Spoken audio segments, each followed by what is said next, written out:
Assalamualaikum warahmatullahi wabarakatuh. Perkenalkan, saya Muhammad Asud Robert. Kali ini saya akan mempresentasikan atau menjelaskan materi dari perilaku organisasi, matkul perilaku organisasi, mengenai materi tentang sikap. Nah, ketika menjalankan suatu organisasi, kita pasti dihadapkan berbagai peristiwa, objek dalam lingkup ruang kerja atau seseorang, karena pasti ketika menjalankan organisasi terdapat berbagai macam orang untuk menjalankan organisasi tersebut. Nah, ketika menghadapi semua aspek-aspek tadi, kita pasti tidak akan terlepas dari ini ya, materi kali ini, sikap. Karena apa? Karena ketika menjalani pekerjaan tersebut, kita secara tidak sadar maupun sadar melibatkan aspek sikap dalam menjalankan suatu pekerjaan. Makanya kita perlu tahu materi kali ini tentang sikap. Apa itu sikap? Sikap ini merupakan pernyataan evaluatif dari suatu aspek objek, bisa juga orang, kemudian juga peristiwa. Nah, komponen-komponen yang terdapat dalam aspek ini itu ada kognitif, kemudian ada afektif, kemudian ada perilaku. Nah, yang pertama ini kognitif. Kognitif itu apa sih? Kognitif itu segmen pendapat atau kepercayaan diri dari suatu sikap. Nah, yang kedua ini ada afektif. Afektif itu berbeda. Afektif ini lebih berterkaitan dengan emosional dari suatu peristiwa atau pengamatan dari suatu objek. Kemudian yang terakhir ada perilaku atau action. Ini suatu maksud untuk berperilaku dengan cara tertentu terhadap seseorang atau sesuatu. Nah, contohnya dari dari kognitif, dari komponen-komponen tersebut lah. Ini contohnya, ketika dalam suatu pekerjaan kita merasa tidak adil ketika ada pihak lain dalam suatu pekerjaan tersebut dinaikkan jabatannya atau diberikan kompensasi lebih dibandingkan kita, sedangkan pada fakta lapangan kita dapat ketahui bahwasanya pihak tadi itu tidak berimpact secara besar dalam eksekusi pekerjaan, cenderung lebih pasif. Tetapi karena beberapa faktor yang mendukung mereka diberikan kompensasi lebih, yang bahwasanya menurut pendapat kita, menurut kognitif kita, yang lebih berhak mendapatkan kompensasi lebih, yang mendapatkan kenaikan jabatan itu kita sendiri. Karena apa? Karena kita merasa lebih berpengaruh dalam eksekusi suatu pekerjaan. Nah, kemudian contoh lagi di action ya, di action aja. Contohnya nih, misal kita udah nggak suka sama supervisor atau nggak suka sama atasan lah atau bos.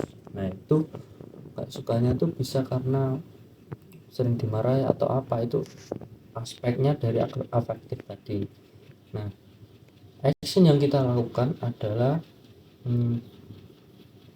paling buruknya itu bisa mengkampanyekan kepada kepada rekan sesama kerja untuk sama-sama tidak menyukai dan nge-framing bahwasanya bos itu hanya memiliki keburukan. Kemudian ada sikap kerja. Nah, sikap kerja ini ada apa aja? Sikap kerja ini ada kepuasan kerja, kemudian ada keterlibatan kerja, lalu ada komitmen terhadap organisasi, lalu ada persepsi dukungan organisasi atau bos. Nah, yang pertama ini sikap kerja. Yang pertama ini kepuasan kerja, Pak.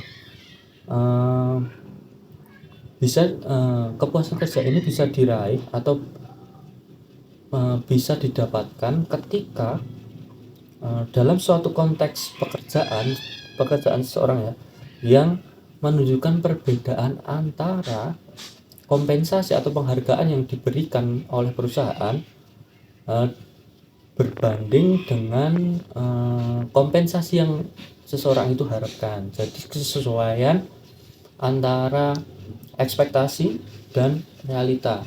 Bagaimana dia telah melakukan effort atau kapasitas pekerjaan yang telah dilakukan itu dibayar sesuai dengan penghargaan tadi atau dibayar dengan kompensasi yang diberikan oleh perusahaan. Jadi ketika sesuai itu dapat menimbulkan kepuasan kerja. Yang kemudian kedua ada keterlibatan kerja. Nah, keterlibatan kerja ini bisa dilihat dari, kalau kita tahu mungkin BLB, work life balance, atau workaholic. Jadi kalau workaholic itu ada orang yang pengennya tuh kerja terus, kalau ada waktu luang sedikit pokoknya dipush kerja terus. Nah, kalau work life balance ini lebih ke keseimbangan antara bekerja dan waktu istirahat. Karena apa? Kalau bekerja terus, menurut pribadi dia, pekerjaan yang dia lakukan itu tidak efektif dan tidak semaksimal ketika dia mengambil waktu untuk beristirahat. Jadi ada work life balance dan ada workaholic. Kemudian ada komitmen terhadap organisasi. Komitmen ini dapat diwujudkan dengan ketepatan mereka masuk dalam waktu kerja. Itu bisa dilihat juga dalam misal ya, ketika waktu kerja itu 8 jam, mulai enggak usah 8 jam lah, ketika jam kerja itu jam 7, dia masuk jam 7. Kemudian jika selesai pukul setengah 4, ya sudah, ketika sudah setengah 4 kerjaan itu ada yang baru dilakukan atau belum selesai, dia akan pulang. Nah, itu orang yang komitmen terhadap organisasi. Contoh komitmen terhadap organisasi. Kemudian ada penyebab kepuasan kerja. Penyebab kepuasan kerja ini ada kondisi kerja, kemudian ada kepribadian, ada kompensasi, dan CSR. CSR ini ada Corporate Social Responsibility. Nah, penyebab kepuasan kerja ini ada kondisi kerja.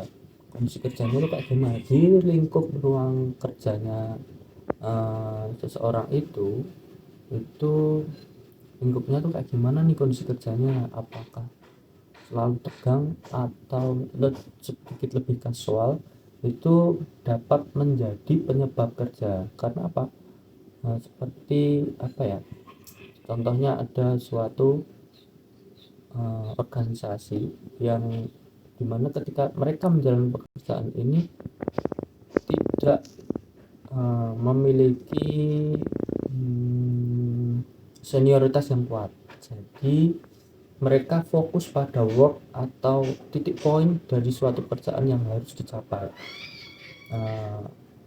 Nggak bisa dipungkiri, pasti senioritas itu pasti ada, tapi seberapa tingkat toleransinya itu bisa menjadi